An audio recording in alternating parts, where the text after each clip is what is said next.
Hello, good afternoon, welcome back to my channel. Video শুরু করেছিলাম সকাল থেকেই। একেতে আজকে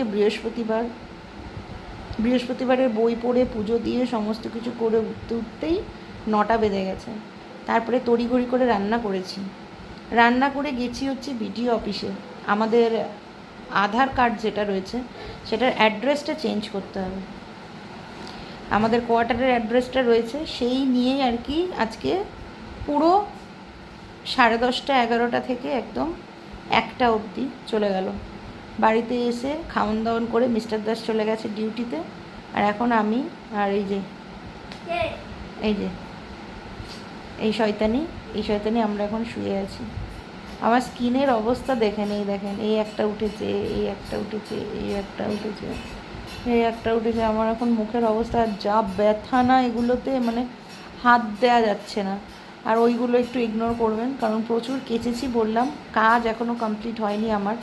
এই লন্ড্রি ব্যাগটার মধ্যে কতগুলো শাড়ি রয়েছে, এগুলোকে সব আয়রন করতে হবে, তারপরে তুলতে পারবো। মানে ওই টাইমগুলোতে এই নিয়মভঙ্গ, শ্রাদ্ধ, তারপরে অলিরানির প্রোগ্রাম গেল, সেই সমস্ত পড়াটরা হয়েছে। তো ওগুলো কেচে শুকিয়ে মারফার দিয়ে মোটামুটি একটা র্যান্ডাম ভাঁজ করে এর মধ্যে রাখা আছে। ওগুলোকে আবার ইস্ত্রি করে পাট করে ভাঁজ করে তারপরে আলমারিতে তুলতে হবে। তো আপাতত এই হচ্ছে আজকের আপডেট, বৃহস্পতিবারের আপডেট। মানে আমি ব্লগ বানাবো কি ভেবেছিলাম, একটা কিছু রান্না করব শর্টসের জন্য, কারণ লাস্ট যখন আমি ভিডিও করছিলাম শর্টসটা আর কি খুব ভালো, মানে আমি খুব ভালো কি বলে ওটাকে, ভালো সাড়া পেয়েছিলাম। তো সেই রান্নার শর্টসেই আর কি ফিরবো ভাবলাম। আমার ভাবা হলো কোনো রকমে আর কি ডাল ভাত, একটু থোড়ের তরকারি আর পাঁপড় ভাজা, এই হয়েছে আজকের রান্না, একদম সিম্পল থেকে সিম্পল। তো দেখা যাক সন্ধ্যাবেলাতে টিফিনে কিছু একটা স্পেশাল বানাবো ভাবছি। স্পেশালও বানাবো, তার সাথে সাথে মানে শর্টসের জন্য রেডি হয়ে যাবে। দেখা যাক। এখন আপাতত একটু ঘুমাই, কারণ প্রচণ্ড টায়ার্ড লাগছে। অতিরিক্ত আজকে রোদে ঘোরা হয়ে গেছে, আর এই কদিন বৃষ্টি ছিল, সেটাও বোর হয়ে গেছি, মানে বিরক্তি লাগছে। আর আজকে যে খা পোড়া রোদটা দিয়েছে সেটাও বিরক্তি লাগছে। এই যে দেখুন আমাদের অবস্থা, এই যে রোদ। আর এখন এই শয়তানিটার হালকা ঠান্ডা লেগে গেছে, বৃষ্টির ওয়েদার সবে হলো, তো ওই জন্য এখন দিনে দুপুরেও এসিটা আমি চালাচ্ছি না, শুধু রাত্রিবেলাটাতেই চালাচ্ছি, তাও মাঝরাত্রে বন্ধ করে দিতে হচ্ছে।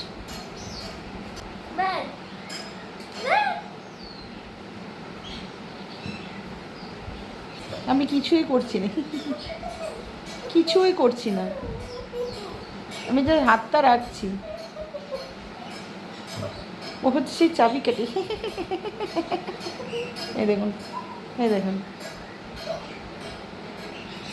কিছুই করছি না, কিছুই করছি না আমি, কিন্তু তাও আমি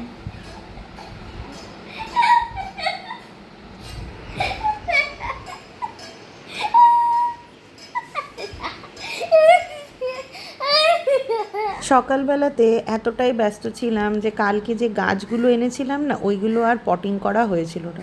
দুপুরবেলায় হালকা ফুলকা একটা ভাত ঘুম দিয়ে এখন ঘড়িতে বাজে হচ্ছে 5:45। আমি এখন গাছগুলোকে প্লটিং করতে বসলাম, কারণ এই বড় বড় যে দুটো গাছ এনেছিলাম, ওই অপরাজিতা আর হচ্ছে টগর গাছ, ওই দুটো গাছ তো ঠিক আছে, কিন্তু ওই দোপাটি গাছগুলো না, একদম চারা গাছগুলো, তো ওইগুলো নিয়ে একটু টেনশানে। সকালবেলাতে একটুখানি জল দেবো ওগুলোতে, একদম সময় পাইনি। তো দেখা যাক, যদি বাঁচে তো খুব ভালো, না হলে আবার তাদের একটা ব্যবস্থা আবার করতে হবে, কারণ ফুল গাছ ইমিডিয়েট বাড়িতে খুব দরকার, কারণ কতই বা মালা কিনবো। আর পুরনো গাছ যা ছিল সব গাছগুলোই মোটামুটি শুকিয়ে গেছে, নয়নতারা গাছগুলো তো একটাও বাঁচেনি, তাও আমি ওই জল দিচ্ছি যদি হয় আর কি। আর ওই জবা ফুল গাছ, আর এই তো আর সেরকম গাছ যেগুলো ছিল সব কটা গাছ শুকিয়ে গেছে। তো পুরনো গাছের ওপর আর ভরসা নেই আর কি, তো সেই কারণে নতুন গাছ লাগালাম। এখন দেখা যাক, তো রোজ দুবেলা জল দেবো, তারপরে যদি বৃষ্টি টিষ্টি হয় তাহলে তো খুব ভালো, বৃষ্টির ওয়েদারে না গাছগুলো বেশ ভালো তত্তরিয়ে বাড়ে আর কি। ওকে, গুড ইভিনিং। এখন 6টা বাজে, দুপুরবেলাতে একটা ভালো ঘুম দিয়েছি, দিয়ে 4টের সময় উঠে এই গাছগুলোকে সব জায়গা করলাম, কারণ সকালবেলা সময় হয়নি। সকালবেলা ভিডিও অফিস করে করেই পেরিয়ে গেল। আর এই যে এখন 1 কাপ ব্ল্যাক কফি খাবো, খেয়ে তারপরে সন্ধেবাতি দেবো, অলিরানিকে পড়াবো, তার মাঝখানে একটা রিলস শ্যুট করব, আজকে করতেই হবে। জানি না কতটুকু কী হবে, কিন্তু করব, ইচ্ছে আছে, দেখা যাক। ভেবেছিলাম এটা সন্ধেবেলা টিফিন খাবো, কিন্তু অলিরানিকে পড়াতে বসে, যেহেতু সামনেই অলিরানির হাফ ইয়ারলি এক্সাম, আর এখন এইটা বানাতে গেলে পারে এখন অনেকটাই সময় লাগবে, প্রায় ঘন্টাখানেকের মতন ব্যাপার। আর যেহেতু আগে অলিরানির অনেক পড়ার মানে প্রবলেম হয়েছে, পড়া হয়নি, এখনও সিলেবাস কমপ্লিট করে উঠতে পারিনি, তো সেই কারণে রিস্ক না নিয়ে একদম রাতের খাবারই করছি। ও সন্ধ্যাবেলাতে একটু চা আর ওকে দুধ মুড়ি দিয়ে দিয়েছিলাম, ওই খেয়ে নিয়েছিল। তো যাকে এদিকে আমি কর্ন ইয়ে থেকে ছাড়িয়ে নিয়েছি, কর্ন আর ভুট্টা, এই ভুট্টা বলছি পাস্তা, দুটো একসাথেই সেদ্ধ বসালাম। সেদ্ধ বসিয়ে এদিকে আমি আমার পছন্দের মতন সবজি কিছু কেটে নিচ্ছি। সবজির ভাগটা একদমই অল্প দেব, কিন্তু দেব। আর পেঁয়াজ রসুন কোনোটাই দেব না, একদম নিরামিষভাবেই করব। ইচ্ছে আছে একটু গোপুবাবুকেও দিয়ে দেবো, ওর ভোগেও হয়ে যাবে, প্লাস আমাদের যদি পরে ইচ্ছে হয় তো অয়েল পোচ একটা করে নেবো। তো এদিকে সবজির মধ্যে রেখেছিলাম হচ্ছে ক্যাপসিকাম, গাজর আর একটুখানি বাঁধাকপি, একদম সামান্য সবজি দেবো, কারণ বেশি সবজি দিয়ে দিলে পরে আবার সবজিতে ঘ্যাটা ঘ্যাটা হয়ে গেলে আসল হোয়াইট সস পাস্তার টেস্টটা নষ্ট হয়ে যায়। এই যে আমার white sauce pasta is ready, দেখতে বেশ ভালো ডেলিসিয়াস হয়েছে। তবে এর সাথে অলিরানিকে বললাম একটা পোচ করে দিই, উনি খাবেন না, ঠিক আছে, কোনো ব্যাপার না। খাকে বাতাও কেসা হুয়া হ্যাঁ। হ্যাঁ ভালোই হবে, যত গুড় তত মিষ্টি। Very good. মেয়ে বলল প্রথমে খাবে না, তারপরে যখন দেখলো যে আমি আমার জন্য অয়েল পোচ করছি, তখন আবার বলছে যে হ্যাঁ খাবে। তো অলিরানি না অয়েল পোচেও আর কি ডিমের কাঁচা কাঁচা যে ভাবটা হয়, মানে কুসুমটা হালকা কাঁচা থাকে, সেইটাও পছন্দ করে না। মানে দুদিকটাই আমাকে ওকে ভালো করে ভেজে দিতে হয়, জাস্ট ওই আর কি, মানে এটা একটা ওই ডিম ভাজাই হলো, এটাকে অয়েল পোচ বলে না।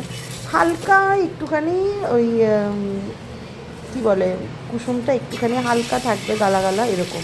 কিন্তু আমি দুটোই আর কি, ওপরটাই মানে নিচটাই আর কি সেঁকবো, কুসুমটা এরকম কাঁচা কাঁচা থাকবে, ওইটাই আমার বেশি ভালো লাগে। এই যে রেডি হয়ে গেছে, এই যে আমার পাস্তা। ওকে খুব অভদ্রের মতন আমি খাবারটা নিয়েছি, একটা বাটির মধ্যে পাস্তাটা আর ডিমের পোস্ট দুটো নিয়ে নিয়েছি, কারণ এখন আর ইচ্ছে করছে না প্লেটিং করতে।